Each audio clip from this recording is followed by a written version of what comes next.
Assalamualaikum warahmatullahi wabarakatuh. Pendaftaran PPG Prajabatan tahun 2024 sudah ditutup pada tanggal 15 Mei tahun 2024 kemarin. Jadi sambil menunggu pengumuman hasil administrasi, marilah kita belajar persiapkan diri untuk membahas soal-soal substantif PPG Prajabatan. Saya merupakan alumni PPG Prajabatan tahun 2022 gelombang 1 yang pernah melaksanakan tes substantif di PPG UNP. Berdasarkan jadwal pelaksanaan seleksi calon mahasiswa PPG Prajabatan, pelaksanaan tes substantif dilaksanakan pada tanggal 3 sampai 7 Juni 2024. Jadi, pengumuman kelulusan seleksi administrasi akan diumumkan pada tanggal 27 Mei 2024. Oleh karena itu, masih ada waktu sekitar 3 minggu lagi untuk membahas soal-soal substantif PPG Prajabatan. Lalu, seperti apa gambaran soal tes substantif yang pernah saya kerjakan pada seleksi PPG Prajabatan tahun 2022? Mari disimak penjelasan saya ini. Seleksi PPG Prajabatan terdiri atas 3 tahap. Yang pertama tahap administrasi, yang kedua substantif, dan yang ketiga wawancara.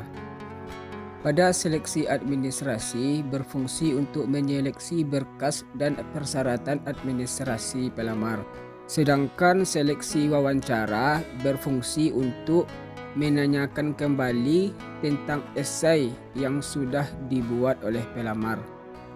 Pada tes substantif dilaksanakan dengan sistem CAT dengan 3 kategori soal. Yang pertama ada soal literasi, yaitu soal yang menguji kemampuan untuk benar-benar memahami esensi dari suatu bacaan serta dapat menganalisis argumen yang ada di dalamnya, yang terdiri dari 15 soal dengan waktu pengerjaan 15 menit. Kemudian soal numerasi terdiri juga dari 15 soal dengan waktu pengerjaan 15 menit. Jadi jeda waktu antara pengerjaan soal literasi dengan soal numerasi itu adalah 1 menit. Yang terakhir adalah soal penguasaan bidang yang terdiri dari 70 jumlah soal dengan waktu pengerjaan 90 menit. Jika mendaftar bidang studi PPG-nya biologi, berarti bahas buku-buku biologi. Jika mendaftar bidang studi PGSD, bahas buku-buku SD. Begitu juga seterusnya dengan bidang studi lain. Beginilah contoh soal literasi yang pernah saya kerjakan pada tes substantif 2022 dulu, yang mana narasi kalimatnya itu sangat panjang dan pertanyaannya berhubungan dengan narasi kalimat tersebut. Dan seperti inilah pertanyaan yang muncul berdasarkan narasi kalimat yang panjang tadi. Jadi triknya harus bisa membaca cepat dan jangan sampai diulang, karena waktu kita hanyalah 15 menit. Satu soal 1 menit durasi pengerjaannya. Ada juga seperti ini bentuk soalnya, yang mana jawabannya itu bisa lebih dari 1.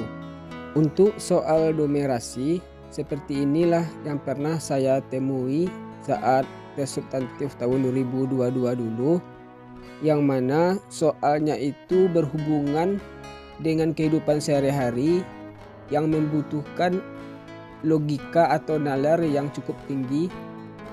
Narasi soalnya, sebuah kota di Jawa Barat memiliki populasi sebanyak 100.000 di Januari 2015.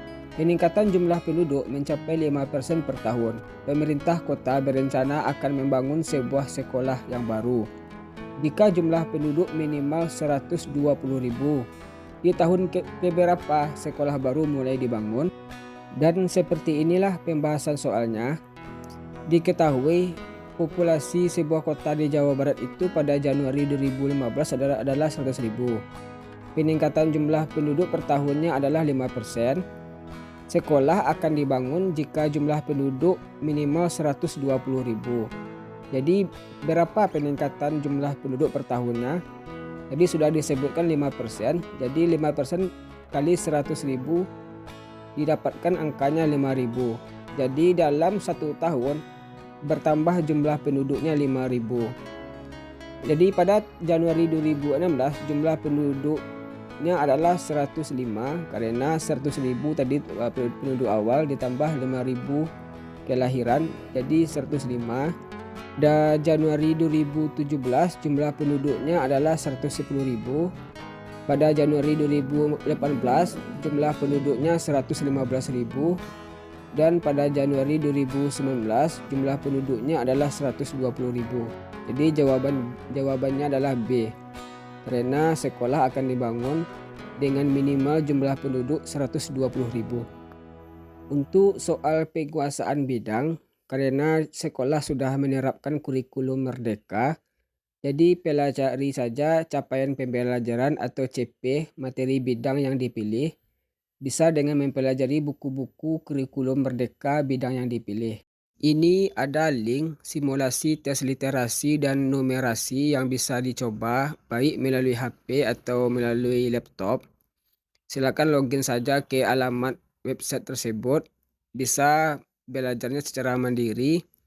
Dan saya lihat soal-soal yang terdapat di sana juga mirip dengan soal yang sudah saya kerjakan pada tes substantif 2022 dulu. Demikianlah informasi singkat yang bisa saya jelaskan berdasarkan pengalaman yang sudah saya lewati pada tahun 2022 dulu. Semoga bisa lulus jadi mahasiswa PPG Prajabatan dan menjadi guru bersertifikat pendidik.